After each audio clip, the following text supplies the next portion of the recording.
Hello everybody, I did some research and my original research was to compare the damage within the Titanic versus the most recent cruise ship that went away just a few weeks ago. And it was interesting because I tried to search how much it cost on the Titanic, and I went to a bunch of different pages and I couldn't find really anything.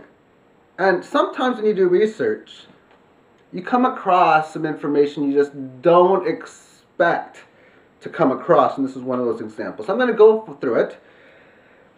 Long story short, just like 911, the Titanic was an inside job. Let's get started.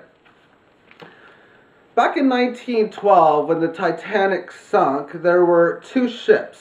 One was called the Olympic, one was called the Titanic. They were sister ships, or for the most part, exact same models. Now, the Olympic ship was damaged, unsuitable, and uninsurable, which is very important here. This ship was used through different war combats, and it was really in bad shape. So basically what happened was the Titanic and the Olympic were basically switched.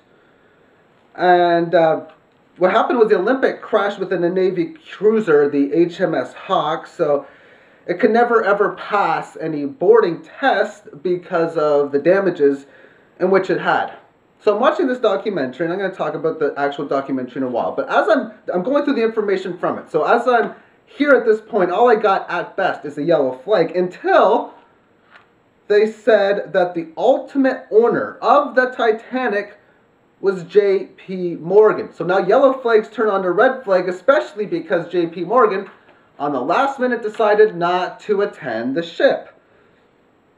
And by staging the Titanic to occur like it would give them full insurance on the ship, basically. And they had to make sure that the two ships looked identical, which, I mean, quite frankly, the differences the two had were extremely minute. Okay, so in the winter of 1911, basically, they had changed to the exact same patterns, where if you would look at the ships beforehand, you could still see very minute details just by looking at photos, apparently, anyway.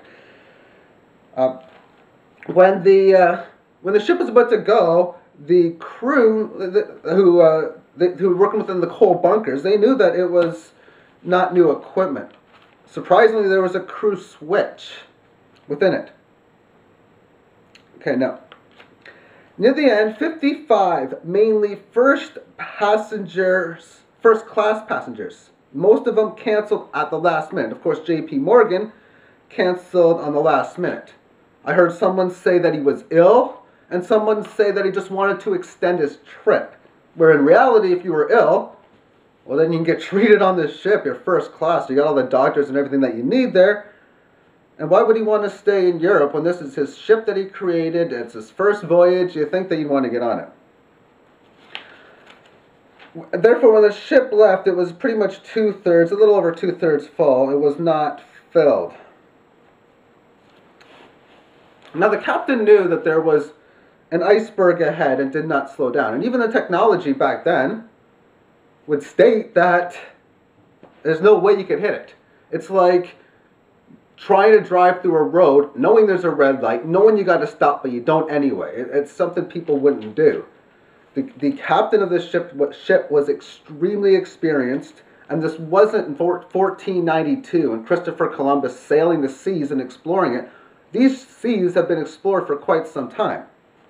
Now, at the time, there was no moon, it was dark, and the waters were calm. Now, I don't think that they could have pulled this off during the day, because anyone can see the iceberg and pull it off, basically. And what's interesting is if you have calm waters, you should still be able to see it. At least I think. Now, when the first lifeboat decided to come through, there was 28 of 64 passengers on it. So there's people on the boat that would still know what was going on with it in any way. So therefore, I'm going to give you a few links, although I'm just going to say what the links are. I'm going to try to say it clearly so that you can type it in when you wish. The first one It's called Titanic Inside Job, basically. If you do a search for Titanic Inside Job, you'll get it. The video length is 1 hour and 26 minutes, and it's a radio broadcast. And it was called Was the Titanic an Inside Job? This was uploaded on August the 16th, 2011, and there's only 953 views when I seen this yesterday, so it's not like not many people know about this. And it's got a lot of good information on it. Now another one was called on December 16th, 2009, Conspiracy, the Titanic, and there's multiple parts to it. I think 12/16/09. You know what? That was not important, because what's important is the one that was done 5 months ago. That's got 3,000 views, which is the one that I watched, called Conspiracies Titanic, the ship that never sank. The duration of the video is 45 minutes. And only 3,000 views. Now it gets even more interesting there, because it's seen right then and there that not many people have seen it. But if you do a YouTube search for unfastened coins, you will get a video that was uploaded on April the 3rd, 2007, that's closing in on 3 million views. And this was done by a kid. Literally, it was done by a kid. Obviously the kid now is almost 5 years older. And he basically, he explained it, but when you watch the video, it kind of looks like it was a farce, if you will, like it's a troll. Now myself, when I see something like this, I might say, okay, it makes me laugh, it's whatever, but I'm still going to look at the things you say. I'm just not going to close my mind and just close my mind to this whole issue. So therefore, I'm going to talk about that video in a little bit again, but J.P. Morgan was a major banker. This Titanic incident happened in 1912, right before the Federal Reserve came into play, may I add. Now, is it possible that there was an individual or two or three that maybe had a great fear to them in shutting down the Federal Reserve System? Is this possible? After all, what an easy way to assassinate somebody. Make it look like it's natural. And when you look at how we look at things today, if the ship hit the iceberg, when the captain knew that it was coming, it was an experienced captain, then it really does kind of make you wonder about the whole ordeal, because J.P. Morgan was heavily influenced within this Federal Reserve System, and of course the Jekyll Island that was coming up within this area. Now I went to Yahoo Answers and I found a couple of them that I thought was interesting. 3 years ago, somebody asked if it was a conspiracy, basically, and one answer said, no, because it hit an iceberg. You know, that's almost like saying that, no, it wasn't an inside job for 911 because I seen airplanes flying in the building. Well, yeah, but that still doesn't state that it's not. It's almost like saying, did you kill Michael? Or did John kill Michael? No, John shot him with a gun. Okay, so that was a method of killing. So yeah, just like hitting the iceberg was a method, and the whole airplane thing as well. And there was another answers, and if you want to read it, you do the Google search for, what do you think of all the evidence that proves that Titanic was an inside job? This was done 3 years ago, and the video had a link to that very short video of where there was like 2 million people doing the video. I don't know if I just said that about 7 minutes or 4 minutes ago or whatever, but the unfastened coin had 2.8 million views. See, this is everybody just throwing this off, not giving it any chance whatsoever. And that's, to me, very sad.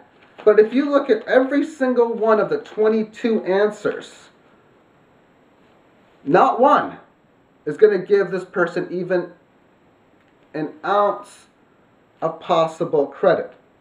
Now, a lot of times you can have these conspiracies and you can say, oh, you're just a conspiracy nut. Well, here's the problem. Whenever I get new stuff like that, with the track record that's been going on, it's really not a surprise. Like, I have no idea, like, the Lucenteria or a big, like, it looks like a sports blimp.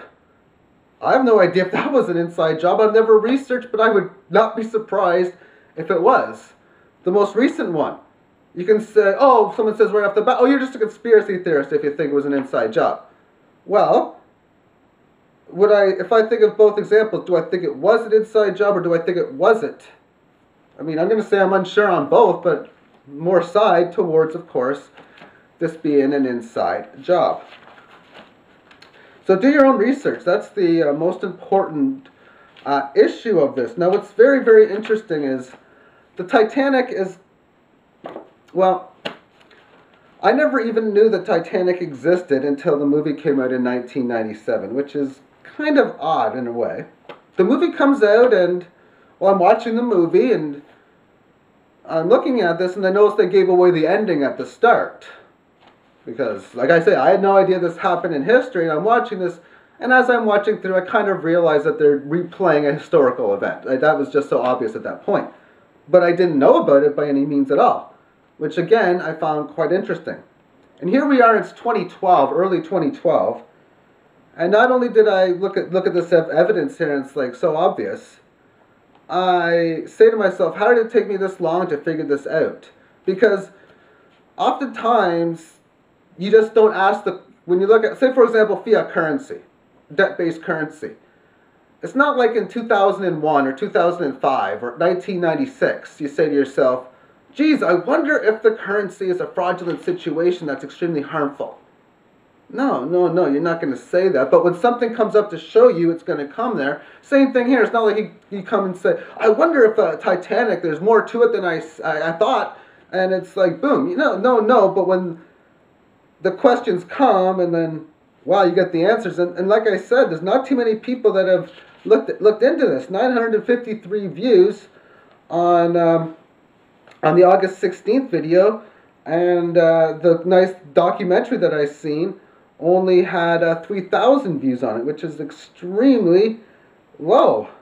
Although there's another one of the exact same thing that has multiple parts that have 33,000 views. So close to 40,000 views that talk about that documentary. I seen on a Godlike Productions webpage that March 2010, there were things on it. But the video of a little kid, and he talked about stuff like he was in his bathtub, for example. And he had like a little toy ship, and he put like some ice cubes or whatever in the thing, and boom. And it was, like I say, that's what makes it look like a farce, but I mean, it's a kid trying to explain it. He's he's got a lot to learn, and he's doing it the best way that he knows how, basically. All right, thank you for tuning in. I don't know if this is a two-part episode. If it is, obviously you see part 1, part 2. Take care.